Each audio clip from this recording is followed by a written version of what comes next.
327페이지 보건행정 이어서 보겠습니다. 이제 보건행정이라는 한 과목을 그냥 압축해서 간단하게 요약해 놓은 정도예요. 그래서 여러분들이 그러니까 보건행정 같이 공부하시는 분들도 아직 진도를 다 나가지 않은 내용들까지 여기 포함해서 그거를 채 몇 장 안에 압축을 해놨기 때문에 잘 이해가 좀 안 되실 수도 있어요. 근데 간단하게 굉장히 간단한 내용만 나와 있고, 근데 그 정도로 감안해서 보시고 다시 보건행정 하시는 분들 같은 경우는 보건행정에서 다시 다 각 챕터에서 깊이 있게 들어갈 내용이고요. 공중보건만 하시는 분들도 사실 보건행정 문제가 보건학에서 출제가 된다 하더라도 이렇게 깊이 있게 난이도 있는 문제가 출제되진 않아요. 어쩌다 간혹가다 한두 문제씩 출제가 되는 거니까 좀 그 단어나 용어가 생소하더라도 너무 스트레스 받지 말고 좀 이렇게 편안하게 따라오시면 좋을 것 같아요. 그냥 먼저 보건행정이라는 거 정의를 보시면 공중보건의 목적을 달성하기 위한 거죠. 국민의 생명 연장, 질병 예방, 그리고 육체적, 정신적 효율 증진 추구하는 행정활동인 거죠. 그래서 우리가 공중보건의 목적은 우리 공중보건학에서도 처음에 했었고 그런 것들을 달성하기 위한 행정활동을 보건행정이다라고 보시면 되겠고, 기본적인 행정에는 행정활동의 4가지의 요소가 있어요. 조직, 인사, 예산, 법규. 그래서 조인, 예규라고도 하는데 이 행정활동의 4요소, 조직, 인사, 예산, 법규 4가지를 기억해 주시면 되겠고, 보건행정이 일반 행정과의 차이점이라고 하면은 기술성과 과학성을 가장 대표적으로 들어요. 그러니까 일반 행정처럼 인문학적인 것에서 끝나는 게 아니라 보건은 누구의 사람을 대상으로 하고 건강 문제를 대상으로 하기 때문에 기술적인 부분, 과학적인 부분이 많이 포함이 되어 있죠. 그래서 기술성, 과학성이라는 특성을 가지고 있어요. 자, 두 번째로 보건의료 서비스의 특성인데요. 보건의료 서비스가 가지고 있는 사회 경제적 특성이죠. 그래서 보건의료 서비스는 자유시장 경쟁에 의해서 그 시장이 형성될 수가 없는 특성이 있어요. 왜냐하면은 너무 일반 재화랑은 너무 다른 특성들을 가지고 있죠. 그래서 여기 1번부터 쭉 있는데, 먼저 외부 효과라는 거는 건강 문제라는 게 어떤 한 사람의 문제로만 국한되는 게 아니라 외부로 전파되는 효과가 많이 있다라는 거예요. 가장 대표적인 게 전염병이죠. 그래서 내가 만약에 전염병에 걸리면 나만 걸리면서 끝나는 게 아니라 누군가에게 전파시키는 거, 외부 효과고요. 이것도 또 예방접종을 만약에 우리 주민들이 다 예방접종을 했어요. 그러면 내가 어디 그 전염병에 걸린 지역에 갔다 하더라도 나는 걸리지 않아요. 그로 인해서 다른 사람에게도 전파시키지 않아요. 그래서 전염병과 예방접종으로 설명이 가능한 게 바로 외부 효과. 그렇기 때문에 국가가 개입을 해서 예방접종 사업을 하는 거죠. 이게 한 사람의 건강 문제가 아니라 전 국민의 건강 문제로 작용할 수 있기 때문에. 두 번째, 정보 비대칭 혹은 소비자의 무지라고도 해요. 정보의 비대칭, 소비자의 무지. 뭐냐, 의료는 좀 더 전문적인 부분이다 보니까 소비자들은 사실 잘 알지 못하는 내용이 굉장히 많아요. 소비자가 알고 있지 못하고. 그러다 보니까 공급자에 의해서 수요가 창출되는 부분이 크죠. 그래서 여러분들이 병원에 가서 뭐 허리가 아파서 병원에 갔어요. 엑스레이를 찍었는데 의사가 보기에 엑스레이로는 잘 판단이 안 되니까 CT를 찍어봅시다 이러면은 나는 모르니까 어때요? 의사가 하자는 대로 해요. 이게 바로 공급에 의해서 공급자가 수요를 창출한다라는 거, 유인 수요라고 하죠. 그래서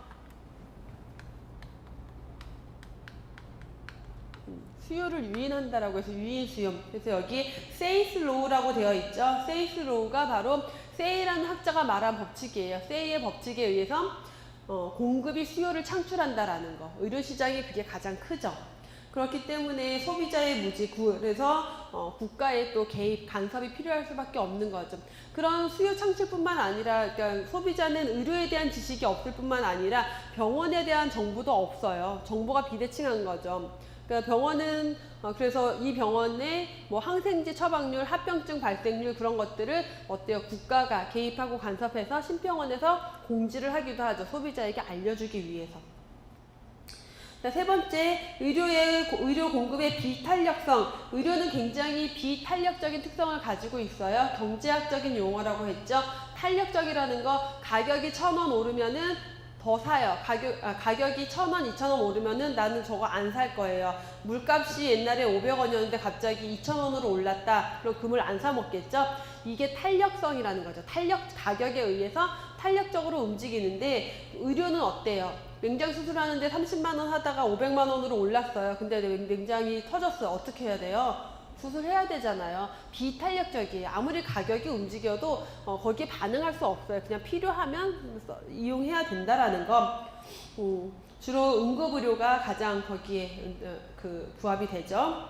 질병의 불예측성. 그래서 질병을 언제 내가 걸릴지 예측할 수가 없어요. 그렇기 때문에 어때요? 우리가 의료보험이 필요한 이유가 뭐예요? 내가 언제 그런 위험이 닥칠지 모르기 때문에 여유가 있을 때 미리미리 보험을 냈다가 혜택을 받을 수 있게끔. 그래서 보험의료, 건강보험의 보험의료의 근거가 되는 게 이 질병의 불예측성 때문에 필요로 하게 되고 결국 그런 위험을 분산시키는 효과를 가지고 있는 거죠. 독점적인 경쟁 시장이라는 거 국가가 개입할 수밖에 없는 게 독점이죠. 의사 면허가 있는 사람만 병원을 개원할 수가 있어요. 그러다 보니까 면허권자에 의한 독점이 이루어지죠. 그렇기 때문에 그에 따른 규제, 간섭이 들어가게 된다. 저장, 측정 불가능성. 내가 아픈데 내가 병원에 쭉 난 어떤 의사 선생님이 좋아요. 근데 해외에 연수를 갔대. 근데 내가 지금 아파요. 그러면 저장해 둘 수가 없다는 거죠. 그 의사가 돌아올 때까지. 내가 기다렸다가 치료를 받을 수 있는 게 아니죠. 그래서 그런 저장 불가능성, 필요하면은 그때그때 서비스를 받아야 된다. 측정도 불가능하고요. 공공재와 우량재의 성격을 가지고 있다라는 거. 그래서 국가가 이 공공재, 의량재라는 특성을 가지고 있기 때문에 국민의 건강은 뭐예요? 국민의 건강이 잘 보장이 되어야지 이 사람들이 건강하게 사회활동을 할 수 있고 국가 경제 발전에 미치는 영향이 굉장히 크죠. 그래서 교육, 의료 이런 것들을 공공재, 의량재라고 표현을 하게 되고요. 노동, 자본, 집약적인 산업이다. 이거는 사실 보건의료 서비스의 특성이라고 하긴 그렇지만 보건의료가 가지고 있는 특성이죠. 그래서 보건의료, 병원 같은 경우는 아무리 산업기술이 발달해도 사람이 해야 돼요. 해야 되는 게 굉장히 많기 때문에 노동 집약적이고 그리고 굉장히 그 원재료, 원가에 대한 들어가는 돈이 많아요. 의료 장비라던가 약재라던가. 그래서 노동과 자본이 집약되어 있는 산업이고요. 공급과 수요의 일치. 아까 얘기했던 저장 불가능성과 같은 거죠. 내가 지금 아프면은 지금 치료를 받아야 돼요. 치료와 그다음에 치료를 받는 것이 동시에 일어난다라는 거. 공급과 수요의 일치라고 표현을 하고요. 공급과 수요의 불일치는 뭐냐면 그 시간적인 부분을 얘기를 하는 거예요. 공급과 수요의 시간적 불일치라고 좀 적어주세요. 시간적 불일치. 왜냐하면 갑자기 무슨 에볼라 환자가 막 지금 발생해서 온 세계가 난리인데 그 약을 개발하는 데까지는 의료를 공급하기까지는 시간이 훨씬 더 많이 걸리죠. 막상 환자가 발생했다 하더라도 거기에 대한 인력이라던가 시설을 제공하기 위한 시간은 딱 맞아떨어지지 않아요. 또 인력과 시설을 마구마구 늘려놨는데 환자가 발생하지 않을 수도 있어요. 이런 시간적 괴리감을 얘기를 하는 거죠. 그래서 시간적인 불일치 특성이 있다. 보건의료 서비스의 사회경제적 특성이고요. 이런 특성 때문에 어때요? 보건의료 시장은 자유시장에 내맡겨질 수가 없고 국가가 개입하고 간섭해야 된다. 자유시장에 맡겨져 있는 곳이 미국이죠. 그래서 요즘 계속 의료 민영화 얘기 나오면서 계속 거론이 많이 되고 있는데 이런 특성들 때문에 국가의 개입 간섭이 필요하다라는 거. 보건행정의 특성을 보시면 보건행정 가지고 있는 특성 공공성 및 사회성 특성이 있고요. 봉사성 그리고 조장성 및 교육성, 과학성 및 기술성이 있다. 보건 문제는 사회의 공공적인 문제고 사회성을 가지고 있고요. 국가가 봉사에 의해서 간섭하고 개입해야 되는 특성이 있고 조장성 및 교육성에서 교육을 통한 국민의 어떤 생활습관 개선, 어떤 것들을 개선하는, 조장하는 거죠. 그래서 교육성, 조장성이 있고 그리고 과학성, 기술성이 있다. 세계보건기구에서 보건행정의 범위를 규정을 했어요. 7가지. 보건과 관련된 통계 보존 및 분석이 있고요. 보건교육, 그리고 환경위생, 전염병 관리, 모자보건, 그리고 의료 서비스 제공을 의미하고요. 의료 서비스 제공, 보건간호 이렇게 7가지로 보건행정의 범위를 규정을 해놨어요. 우리나라 보건행정사의 역사를 보시면 자, 앞에 삼국통일신라 시대는 넘어가고요. 뒤에 고려시대부터 보시면 각각의 중요한 보건행정기관만 좀 보고 넘어갈게요. 고려시대 태의관, 의학행정을 총괄하는 곳이었어요. 의학행정을 총괄하는 곳이 태의관이었고, 상약국, 상의국은 왕실의 의료를 담당하던 기관이죠. 그래서 상약국은 왕실의 약을, 그리고 상의국은 왕실의 의료를 담당하던 기관. 제위보, 서민 구휼 담당 기관이었고요. 해민국은 서민들 의료, 그래서 지방공사 의료원 이런 정도 생각하시면 될 것 같아요. 서민 의료를 담당했던 게 해민국. 동서대비원은 대비원인데 동쪽에 하나 서쪽에 하나 있어서 동서대비원이에요. 그래서 동대비원, 서대비원 이렇게도 얘기를 하는데, 대비원은 주로 전염병 치료, 전염병에 창궐했을 때 전염병 치료를 담당을 하고요. 전염병이 없을 때는 이제 빈민에 대한 담당을 했었는데 주로 전염병 치료 담당했다. 조선시대로 넘어오면 어때요? 고려에서 조선으로 해서 왕조만 바뀐 거죠. 그렇기 때문에 이런 기관들도 거의 그대로 이어져요. 그래서 내의원, 여러분 내의원은 많이 들어봐서 아실 거예요. 그래서 왕실 의료를 담당했던 내의원. 그래서 고려시대 상약국, 상의국이 조선시대로 오면 내의원이 된 거죠. 해민서, 서민 의료를 담당했어요. 그래서 각 지방 관하에 해민서들이 있었죠. 고려시대 해민국, 서민 의료를 담당했던 해민국이 조선시대 해민서로 넘어왔고요. 3번에 있는 전의감, 그래서 의료행정이라든가 의과고시, 그래서 허준이나 대장금 보면은 의사 시험 보러 갈 때 전의감에서 의사 시험 보고 훈련 받고 했었죠. 그래서 전의감, 이게 고려시대 태의감이 조선시대 전의감으로 넘어왔고요. 활인서, 여기 활인서도 마찬가지로 동활인서, 서활인서가 있었어요. 대비원에서 넘어온 거죠. 전염병 환자를 주로 치료했고요. 활인서. 전향사는 예주 산하에 있는 의학을 담당하던 기관이고, 재생원은 제위보가 재생원으로 넘어왔다라고 보시면 돼요. 서민 구휼했던 곳. 1885년에 우리나라 최초의 서양식 병원이 설립이 됐죠. 광해원이 설립이 됐고요. 1894년 고종 31년에 위생국이 설치가 되면서 이 위생국은 우리나라 근대 최초의 보건행정기관이에요. 근대 들어와서 최초의 보건행정기관이 위생국, 그래서 고종 때 설치가 됐다. 일제시대에 넘어가서 미군정시대에 보시면 45년에서 46년까지 위생국이 설치가 됐었고요. 위생국이 보건후생국으로 바뀌었다. 보건후생부로 개정이 된 과정이 있었고, 대한민국 정부 수립 이후를 보시면 미군정시대에 있었던 보건후생부가 폐지가 되면서 사회부가 설치가 됐고 그 안에 보건국이 있었어요.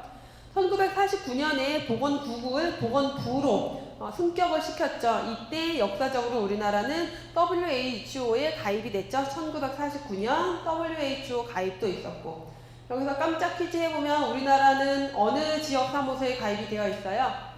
서태평양 지역사무소 어디에 있어요? 필리핀 마닐라에 있죠. 그리고 1994년 보시면 보건복지부로 개편이 됐다가 2008년에 보건복지가족부로, 그래서 여성가족부와 보건복지부가 합쳐졌었죠. 그리고 2010년에 다시 보건복지부로 분리가 됐고요. 현재 2014년까지 보건복지부로 사실 5국의 직제를 가지고 있어요.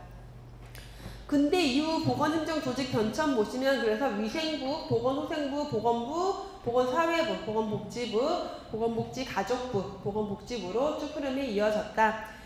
보건복지부 직제 구성 2014년 현재 보건복지부 사실 5국으로 직제가 편성되어 있고요. 기획조정실, 보건의료정책실, 사회복지정책실, 인구정책실, 5국에는 건강정책국, 보건산업정책국, 장애인정책국, 건강보험정책국, 연금정책국이 있다. 각각의 실들 내용 보시고요. 건강정책국에서 보시면 보건소 업무를 담당을 하고 있죠. 보건복지부는 보건소가 보건복지부 산하기관, 소속기관은 아니에요. 그렇죠? 보건소는 안전행정부 소속이고요. 보건복지부 소속이 아니에요. 하지만 보건소의 업무를 담당을 하죠. 그래서 두 가지 기술 지원과 사업 감독권을 가지고 있죠. 보건복지부가 보건소에 가지고 있는 권한은 기술 지원과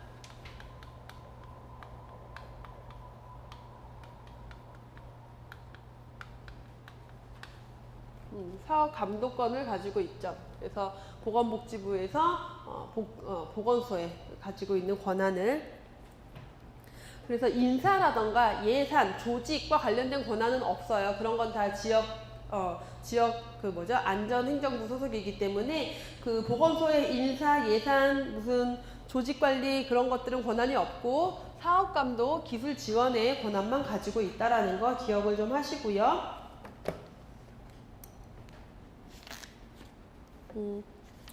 331페이지에 그 보건복지부 직제 나오죠? 그래서 한번 쭉 보시고 기획조정실, 보건의료 정책실, 그리고 사회복지정책실, 인구정책실, 건강보험정책국, 건강정책국, 보건산업정책국, 그리고 장애인정책국, 연금정책국이 있고요. 그 직제에서 인구정책실에서 밑으로 쭉 내려오면 보육정책관 있죠. 보육정책관에 지금 보육사업기획과 인구정책실 보육기반과라고 되어 있는데 여기가 조금 잘못되어 있어요. 첫 번째 동그라미 옆에다가 그걸 지우고 보육정책과 적어주시고요.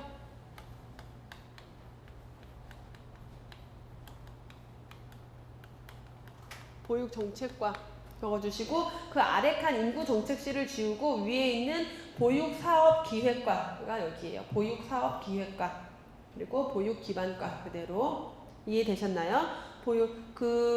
조직도에서 제일 오른쪽에 인구정책실 있고요. 인구정책실에 큰 동그라미로 인구아동정책관, 노인정책관, 보육정책관이 있죠. 보육정책관 가장 아래 있는 그 보육정책관 첫 번째가 보육정책과고요. 두 번째가 보육사업기획과, 세 번째가 보육기반과. 그래서 그걸 고쳐주세요. 이해되셨어요? 다 고치셨어요? 아, 이해 안 되셨어요? 다시 설명드려요. 그러니까 인구정책실을 보육정책과로만 맞아요. 그렇게 바꾸면 되는데 순서도 사실 조직도에 명확하게 그렇게 돼 있어서 제가 수정을 해드린 거고. 못 찾았어요? 이거 13년도 책은 근데 13년도 책은요, 그 직제 자체가 다 바뀌어진 게 다 틀려요.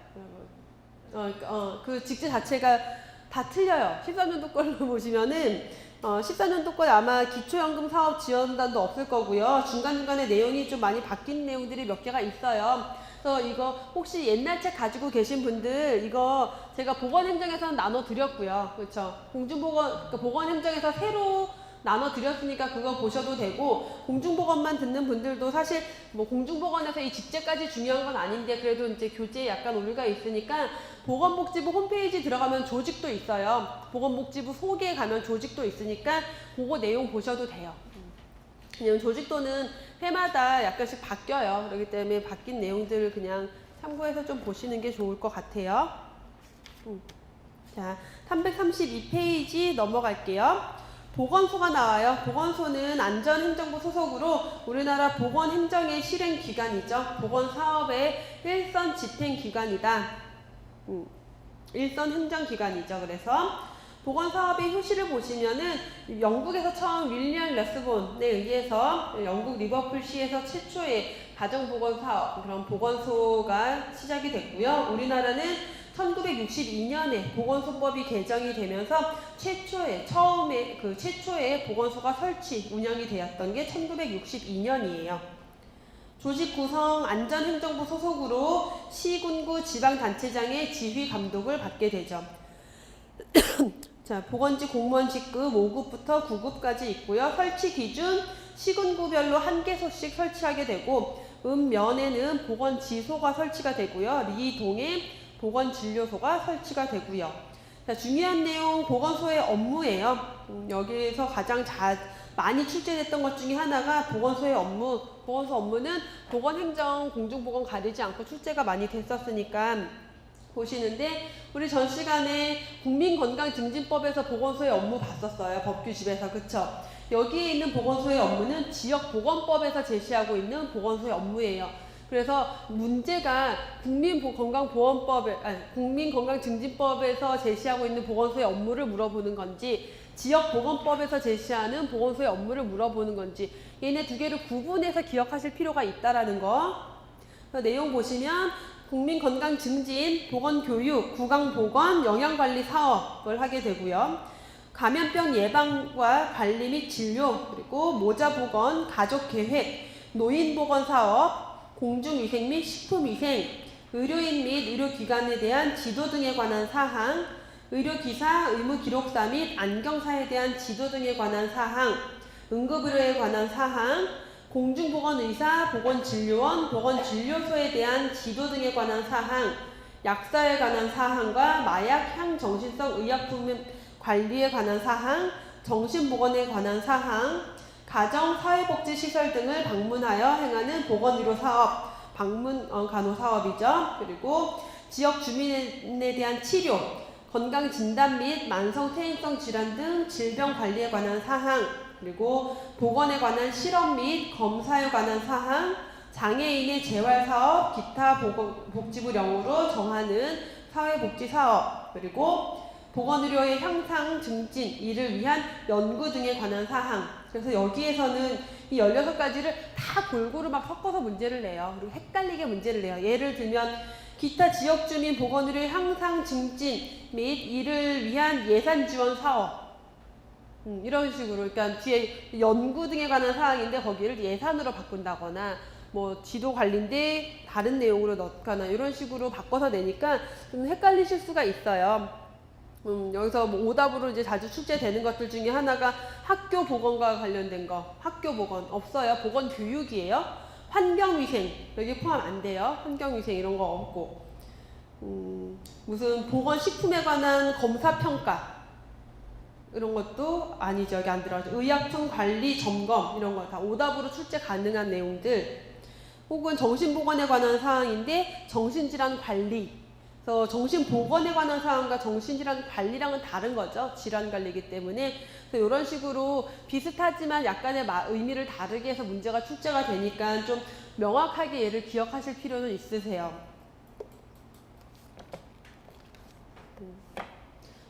그래서 지역보건법 보셨고, 지역보건의료 계획 수립 등에 대해서 시군구 그리고 시도지사가 수립을 하고요. 실행도 시군구, 시도지사 실행을 하고, 평가는 시도지사나 보건복지부 장관이 평가를 한다. 이 지역보건의료 계획 같은 경우는 법규집에서 좀 더 내용을 보도록 할게요.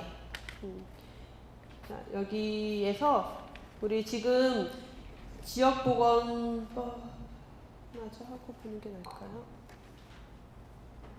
지금 지역보건법만 먼저 여기서 보고 들어가는 게 좋을 것 같아요. 여러분 법규집에서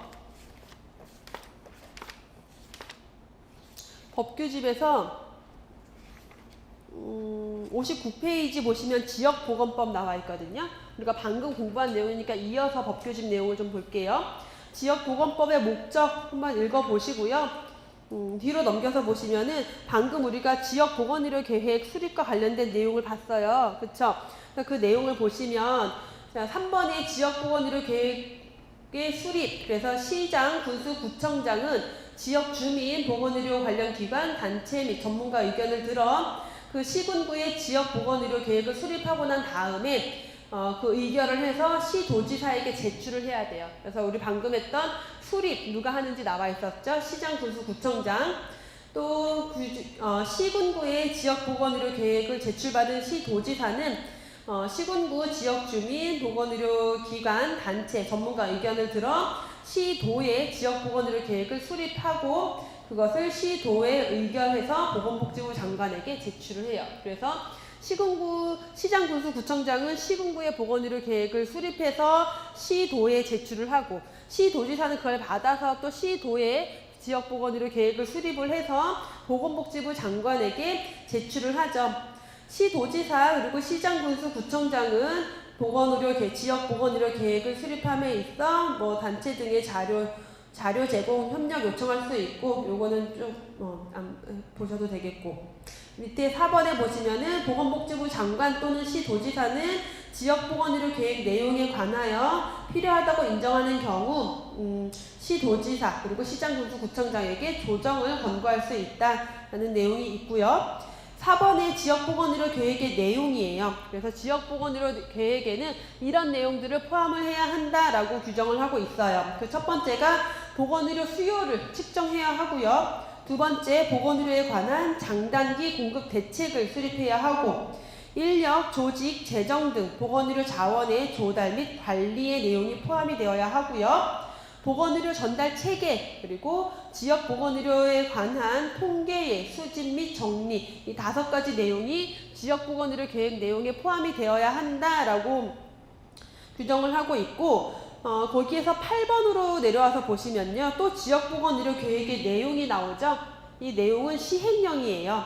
그래서 시행령이고 여기에서 그 동그라미 1번 보시면 규정에 의한 이라고 되어 있는데 이 규정에 의한이 뭐를 얘기하냐면 앞에서 봤던 4번 지역보건의료 계획 내용 중에서 2번 보건의료에 관한 장단기 공급 대책 있죠. 이거에 대한 내용을 얘기를 하는 거예요. 그래서 결국은 지역보건의료 계획에는 1번부터 5번까지의 내용이 포함이 되어야 하고 다시 시행령으로 넘어와서 시군구에서는 추가로 더 내용을 지정을 하고 있죠. 시군구에서는 자 지금 여기 동그라미 1번 시군구예요. 시군구의 지역보건의료 계획의 내용에는 지역보건의료 계획의 달성 목표 지역 현황과 전망, 그리고 지역 보건의료기관과 민간의료기관 간의 기능 분담 및 발전 방향, 규정에 의한 보건소 업무의 추진 현황과 추진 계획, 지역 보건의료기관의 확충 및 정비 계획, 그리고 지역 보건의료와 사회복지사업 간의 연계성 확보 계획 6가지가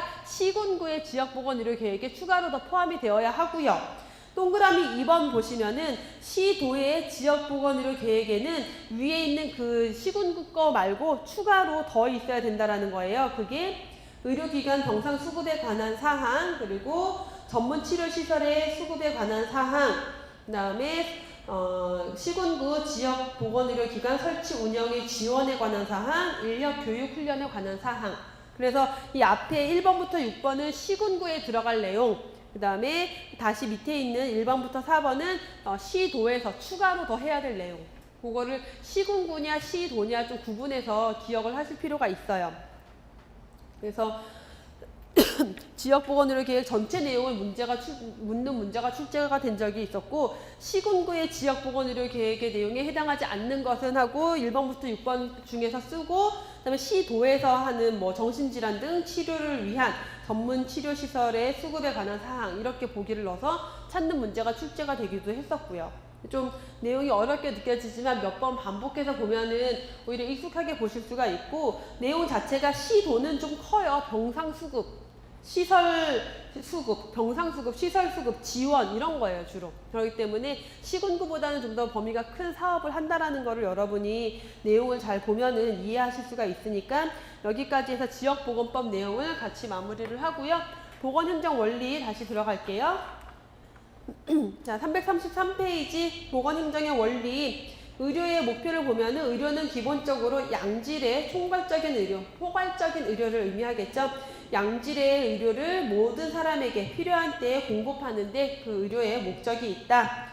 보건행정의 기술적인 원칙, 보건행정은 우선 생태학적 고찰, 그리고 역학적인 내용, 의학적인 기초, 환경위생학적 기초, 사회학적 기초, 사회적 기초를 가지고 있고요. 관리의 기능, 균리계의 포스콥이라고 하는데요. 그 앞에 약자를 딴 거죠. 그래서 P, 기획이 들어가고요.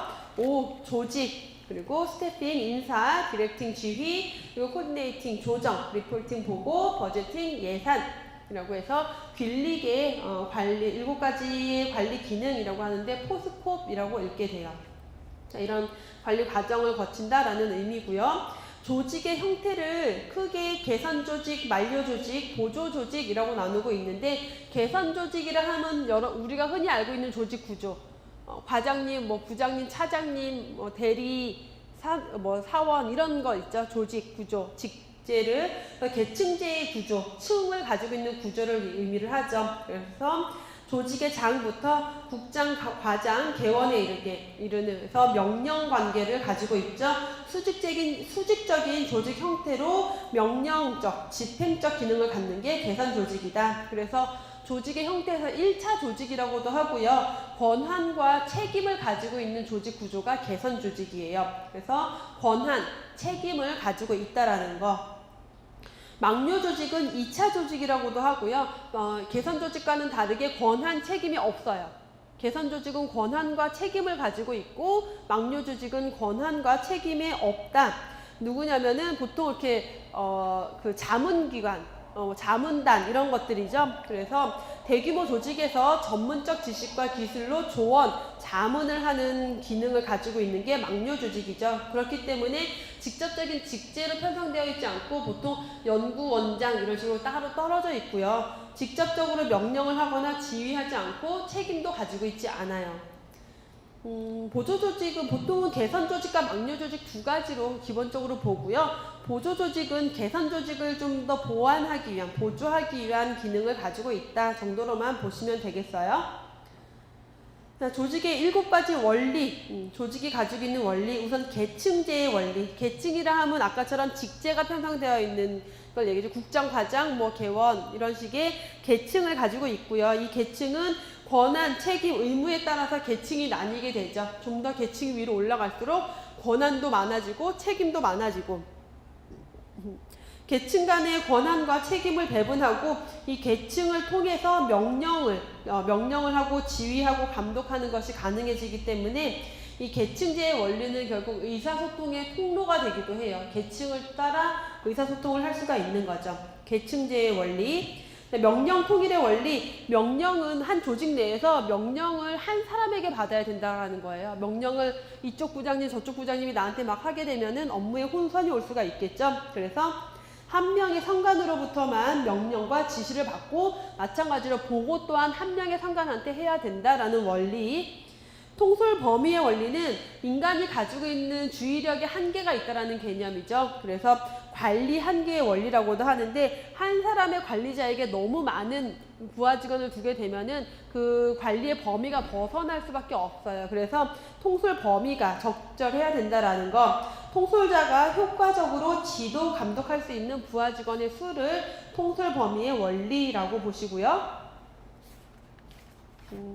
분업의 원리, 한 사람에게 한 가지 업무만 시켜라. 그래서 조직의 업무를 종류와 내용별로 나눠서 분담하는 것. 전문화의 원리 혹은 분업의 원리 같이 쓰이고요.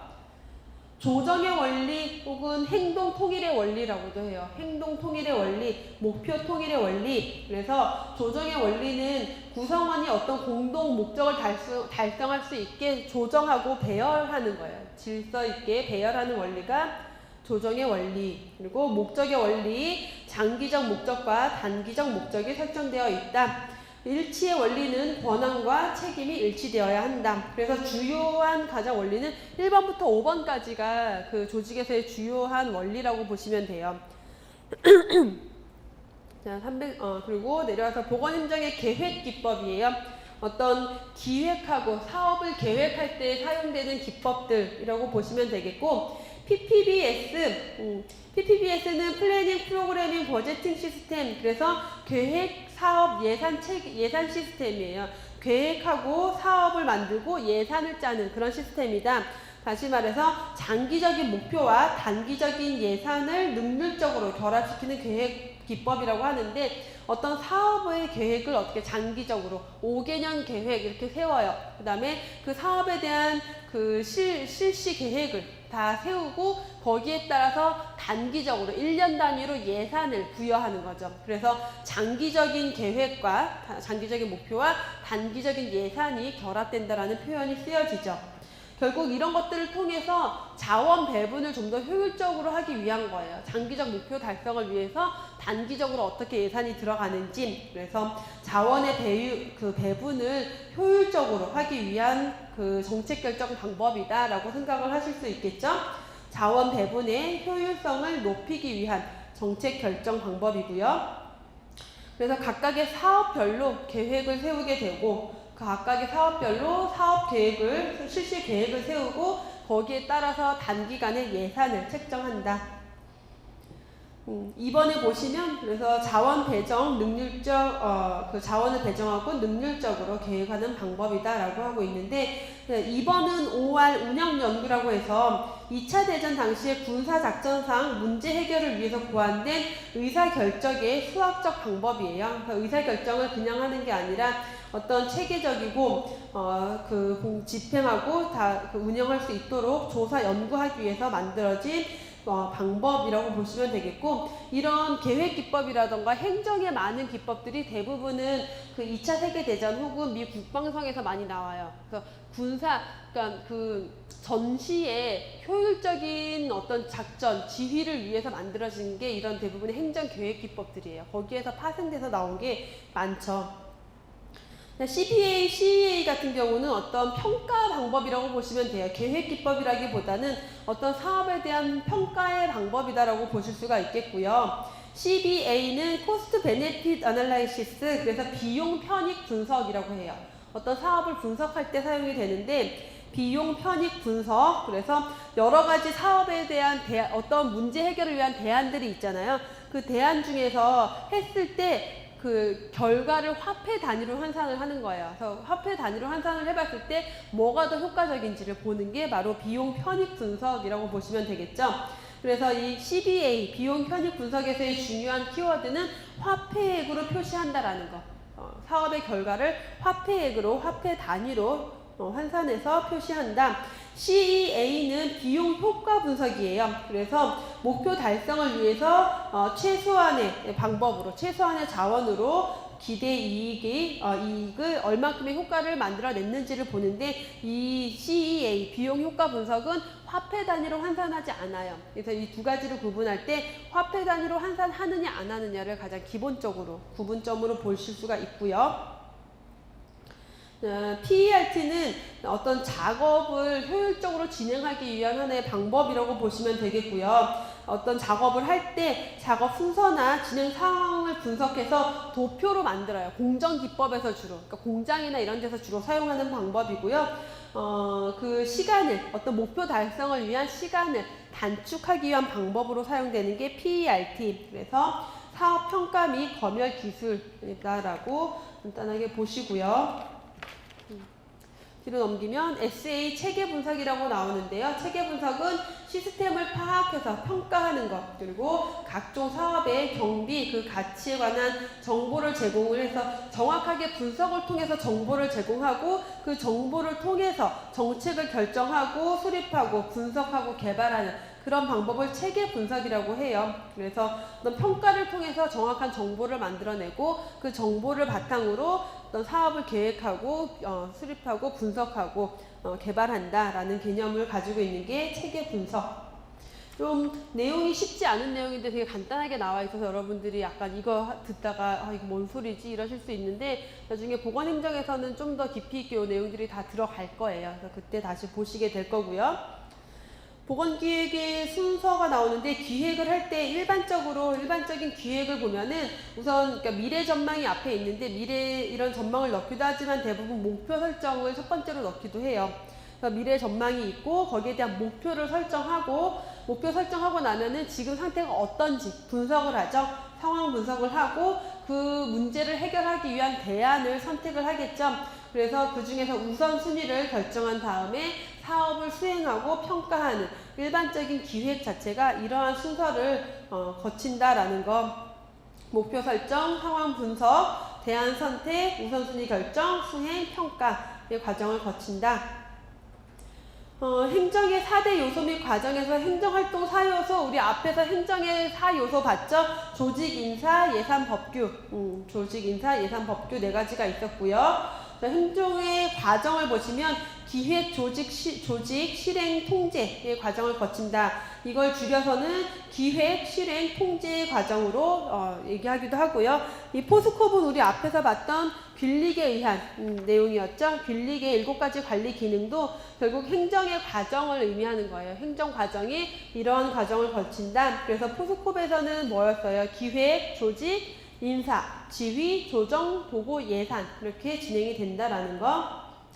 자, 보건사업의 평가로 넘어가서 보시면 이렇게 해서 보건행정을 통해서 이제 보건사업이 기획이 되고 실시가 되고 나서 평가를 할 때 어떻게 평가를 하느냐. 슈만의 평가 기준을 보시면 업무량이 얼마나 됐는지 업무량 분석이 들어가고요. 업적, 그 성과에 대한 분석이죠. 업적 분석, 그리고 효율성, 효율도 분석이 있고요.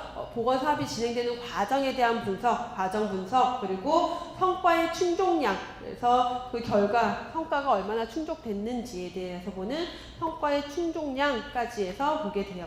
평가 기준 요 5가지로 제시가 되고요, 보통. 그 다음에 337페이지에 보건의료 제도의 유형이 나와요. 보건의료 제도의 유형 굉장히 다양한 유형이 있지만 그 중에서 자유방임형, 사회보장형, 사회주의형 크게 3가지로 나눠서 볼 거예요. 3가지 나눠서 보면은 먼저 자유방임형 의료 전달 체계는 뭐예요? 개인에게, 그러니까 자유시장 경제에다가 많이 맡겨둔 거죠. 그렇기 때문에 개인에게 자유, 그런 능력을 최대한 존중을 하고요. 민간 기업이 주도로 보건의료가 이끌어가요. 보건의료의 주도가 민간 의료기관에 의해서 제공이 되고 개인에게는 어때요? 그 의료기관을 선택할 수 있는 자유가 주어지죠. 자유기업형이라고도 하고요. 국민이 의료인이나 의료기관을 선택할 수 있어요. 자유가 허용이 되고 정부의 통제는 굉장히 제한되어 있는 상태죠. 국민의료보험제도 NHI가 정착되어 있다. 우리나라죠. 그러니까 우리나라도 국민건강보험제도가 정착이 되어 있고 하지만 의료 제공은 민간기업에서 주로 하게 되고 국민에게 자유는 보장되어 있어요. 의료기관을 선택할 자유는 보장이 되어 있고 하지만 국가가 우리는 질과 그런 질에 대해서 수가에 대해서 통제를 하게 되죠. 장점을 보시면 선택에 대한 자유재량권이 많이 있고요. 자유경쟁 원칙 하에서 효과적으로 운영이 되고 의료 서비스의 질적 수준이 높다라는 게 가장 큰 장점이에요. 자유방임형에서. 하지만 단점을 보면은 자원의 불균형, 지역 간 불균형이 굉장히 심하죠. 그리고 수요와 공급이 자유시장 원칙에 의해서 운영되기 때문에 공공재적인 특성이 많이 깨지죠. 공공성의 특성이 깨진다, 무시된다라는 특성이 단점으로 제시가 돼요. 사회보장형 의료전달체계는 의료에 대한 생산을 국가에서 계획하고 제공하는 보건의료 서비스의 형태를 가지고 있고요.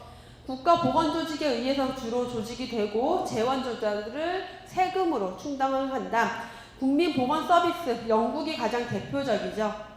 그래서 이 국민보건서비스 체제 하에서는 보건교육, 예방, 재활 이런 건강과 관련된 모든 의료에 대한 것들이 포괄적으로 제공이 되죠. 국가가 의료기관을 직접 관리하는 형태. 단점을 보시면 의료 서비스가 좀 더 비효율적일 수가 있고요. 그리고 인센티브가 부족했을 때 의료에 대한 질이나 생산성이 감소할 수 있다. 마지막으로 사회주의형 의료전달 체계, 보통 공산주의 국가에서 취하고 있는 의료전달 체계가 사회주의형 의료전달 체계가 되겠고요. 개인에게 의료 서비스에 대한 선택권이 존재하지 않아요. 그리고 의료 서비스가 무료로 제공이 돼요. 장점을 보면은 예방 서비스의 비중이 높고 좀 더 의료 전달이 조직적이고 체계적이어서 자원에 대한 활용도가 높다라고 하지만 단점으로는 의료인이 다 공무원이죠. 그래서 관료 조직 체계, 월급을 받다 보니까 내가 의료의 질을 높여야 한다는 의무감 자체가 별로 없죠. 의료 서비스의 생산성이나 질이 감소되게 돼요. 그래서 보건의료 체계의 3가지, 자유방임형, 그리고 사회보장형, 사회주의형 3가지를 나눠서 봤고요. 마지막으로 보수지불 제도예요. 그 의료비에 대한 지불을 어떻게 하느냐의 특성이죠. 그래서 먼저 제일 처음에 나오는 게 행위별 수가제. 우리나라에서 전면적으로 실시하고 있는 보수지불 제도는 행위별 수가제예요. 우리나라에서 전면적으로 실시하고 있는 제도가 행위별 수가제, 의료 서비스당 가격이 책정이 되어 있어요. 그래서 그 서비스 제공한 만큼 그 진료비를 지불을 하게 된다. 보상을 하는 방식이다.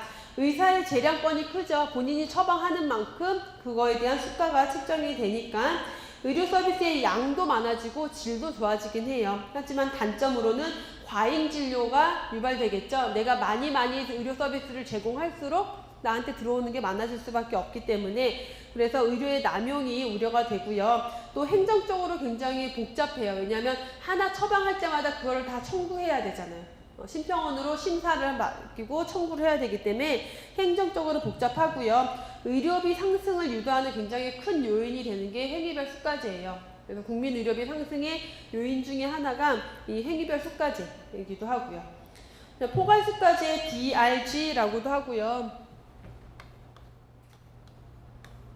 다이아그노시스 릴레이티드 그룹, 그래서 릴레이티브 그룹, 그 진단명에 따른 그룹을 형성을 하는 거죠. 그래서 진단명 기준 환자군이라고 하죠. 진단명 기준 환자군. 우리나라에서는 행위별 수가제를 전면적으로 실시하고 있고요. 이 포괄수가제를 부분적으로 실시하고 있어요. 그래서 7개의 진단명에 대해서 포괄수가제를 시행하고 있다. 환자 종류당, 그러니까 환자 진단명당 총괄 보수 단가를 설정하고 있는 방식이고요. 그래서 맹장 수술한 2차 의료기관, 그러니까 예를 들어서 그냥 병원급에서 맹장 수술하면은 무조건 30만원, 본인 부담 30만원, 공단 부담 70만원에서 100만원이다라고 책정을 해놨어요. 그러면 병원은 환자한테 30, 공단에서 70에서 100만원을 받아야 이 맹장 수술을 하면. 근데 환자가 일주일 입원해도 100만원이고 3일 입원해도 100만원이고 한 달 입원해도 100만원이에요. 얼마나 많은 치료를 했든 뭘 했던 상관없이 무조건 100만원이니까 어때요? 최대한 빨리 치료하고 빨리 퇴원을 시키겠죠. 그래야 병원 입장에선 남잖아요, 돈이. 더 많이 서비스를 제공하면 손해를 보니까. 그게 포괄수가제고요. 경제적인 진료를 수행하게 하는 장점이 있다. 의료기관의 생산성이 증대한다. 왜냐하면 빨리 입원하고 빨리 퇴원하니까 또 다른 환자를 받을 수가 있죠. 그래서 그 병상에 대한 회전율이 높아져요. 그리고 행정적으로 간편하죠. 맹장 수술 얼마 딱 청구하면 되니까. 단점은 서비스 최소화. 그래서 좀 더 치료가 필요함에도 불구하고 굉장히 좀 더 간단하게 되는 최소화 경향이 있고 규격화된다라는 거. 행정직이 진료진에 대한 간섭이 증대한다. 왜냐하면 의사가 보기에는 이 사람 한 이틀 더 입원해서 항생제 치료를 받아야 될 것 같은데 행정직 쪽에서는 왜 3일 됐는데 2박 3일 됐는데 왜 퇴원 안 시켜요? 빨리 퇴원시키세요. 이런 문제들이 발생할 수 있다라는 거죠. 자, 인두제 등록된 환자 수 또는 사람 수에 따라서 일정액을 보상받는 형식. 그래서 내가 맡은 병원에 있는 지역 인구 수에 따라서 그 의료비가 책정이 되는 거죠. 의료의 계속성 증대, 예방에 관심을 많이 가지게 된다라는 거. 왜냐하면 환자가 안 오면 안 올수록 의사에게 받을 수 있는 급여가 높아지기 때문에 예방에 좀 더 많은 관심을 가지고요. 비용이 상대적으로 저렴하다. 단점은 환자의 선택권이 제한되죠. 정해져 있는 병원으로 먼저 가야 되니까. 서비스 양이 최소화되거나 조금 더 환자가 안 좋다, 중증도가 조금만 올라가도 환자를 상급병원으로 보내는 후송이 늘어난다라는 단점. 봉급제에서는 서비스 양이나 제공받는 사람 수 상관없이 그냥 월급 받는 거죠. 공무원이니까. 그래서 사회주의형에서 주로 사용이 되고요. 사회주의 국가나 공산주의 국가에서 채택을 하고 있다라는 거. 그래서 장점으로 보면은 안정적이고 동료 간의 서로 협조도 잘 된다라지만 단점으로는 어떤 인센티브 이런 제도가 없기 때문에 동기부여가 잘 안 되고요. 의료의 질이 많이 떨어질 수 있다. 마지막으로 총괄계약제는 이거는 이제 3자 지불제 형태인 우리나라처럼 그래서 독일에서 주로 사용하고 있는 게 총괄계약제예요. 총괄계약제를 사용하고 있는 국가가 대표적으로 독일이 있고요. 지불자 측과 진료자 측. 그래서 지불자면 누구예요? 우리나라에서 지불자 누구예요? 국민건강보험공단이죠. 보험자. 그러니까 그 수가를 지불하는 자. 지불자 측과 진료자 측. 그럼 뭐 의사협회라던가 병원협회 정도가 되겠죠. 진료자 측이 그 1년에 진료보수 총액을 계약을 해요. 그걸 계약하고, 총액을 계약을 하고 나면은 그 계약된 금액을 이제 그 진료자 측에서 각각의 병원들로 배분해주는 형식을 가지고 있고요. 장점으로는 마찬가지로 포괄적인 서비스를 제공하게 되고 예방을 중시하게 돼요. 왜냐하면 어차피 이제 그 진료보수 총액이 정해져 있기 때문에 최대한 안 쓰는 게 남는 거잖아요. 그래서 예방에 중점을 두게 된다. 하지만 단점으로는 새로운 기술 같은 거 도입하려고 안 하겠죠. 왜냐면 도입하면 돈이 더 들어가니까. 그리고 동기부여, 생산성 저하 등의 단점을 가지고 있다. 여기까지가 진료 보비 보수 지불 제도였고요. 마지막으로 인사제도, 보건행정뿐만 아니라 그냥 행정에서 보는 인사제도예요. 그래서 가장 기본적인 인사제도가 직업공무원 제도, 연공서열식이죠. 그래서 직업공무원 제도, 역관주의라는 거는 정치적 성향에 따라서 채용하는 거예요. 그러니까 대통령이 누가 되냐에 따라서 각각의 장관이라던가 그걸 할 때 자기랑 정치적 성향이 맞는 사람을 관료에 앉히게 되죠. 장관 선정이라던가 그런 것들을 역관주의라고 해요. 정치적 선호도에 따른 인사가 이루어지는 것. 실적주의는 어때요? 그 사람의 능력에 따라서, 실적에 따라서 인사를 하는 거고, 대표 관료제 같은 경우는 그 지역의 인구 비례에 따라서 관료를 선임하는 게 대표 비례제, 대표 관료제 정도에서 인사제도까지의 내용을 보셨고요. 보건행정을 굉장히 방대한 범위의 내용을 되게 간단하게 지금 보신 거예요.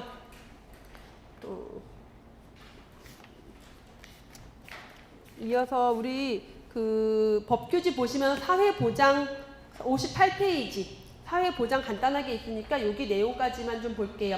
우리 앞에서 사회보장 봤었잖아요. 사회보장 기본법 나와 있고요. 목적은 여러분 한번 읽어보시고 기본 이념 보시면은 국민이 다양한 사회적 위험으로부터 벗어나 행복하고 인간다운 생활을 향유할 수 있도록 자립을 지원하고 사회 참여, 자아 실현에 필요한 제도와 여건을 조성하여 사회 통합과 행복한 복지사회를 실현하는 것을 기본 이념으로 한다. 그래서 정의가 나와 있어요. 사회보장이란, 그리고 사회보험이란, 공공구조란, 사회서비스란, 평생사회안전망. 그래서 5가지에 대한 정의, 여러분들 내용 다 보셔야 돼요. 사회보장은 이런 출산, 양육, 실업, 노령, 장애, 질병, 빈곤, 사망 등 이런 사회적 위험이라는 거, 개인적 위험이 아니라 사회적 위험으로부터 국민을 보호하고 삶의 질을 향상시키는 데 필요한 소득, 서비스를 보장하는 사회보험, 공공구조, 사회서비스 이렇게 3가지가 사회보장이다라는 거 확인하실 수 있고요. 사회보험은 국민에게 발생하는 사회적 위험, 마찬가지로 개인적 위험이 아니라 사회적 위험을 보험 방식으로 대처해서 건강과 소득을 보장하는 제도. 그래서 보험 방식이라는 거, 사회적 위험에 대한 보험 방식 대처. 공공구조는 국가, 지방자치단체의 책임이에요. 누구에게 생활 유지 능력이 없는, 그리고 생활이 어려운 국민에게 뭐를 보장해요? 최저 생활을 보장한다. 그리고 자립을 지원하고, 사회 서비스라는 거 국가, 지방자치단체뿐만 아니라 민간의 도움도 들어가요. 민간도 포함이 되고요. 이런 복지, 보건의료, 교육, 고용, 주거, 문화, 환경뿐만 아니라 상담, 재활, 돌봄, 정보 제공, 그리고 역량 개발, 사회 참여 이런 모든 부분에 있어서 삶의 질이 향상되도록 지원하는 제도를 사회 서비스라고 한다라는 거 보시고요.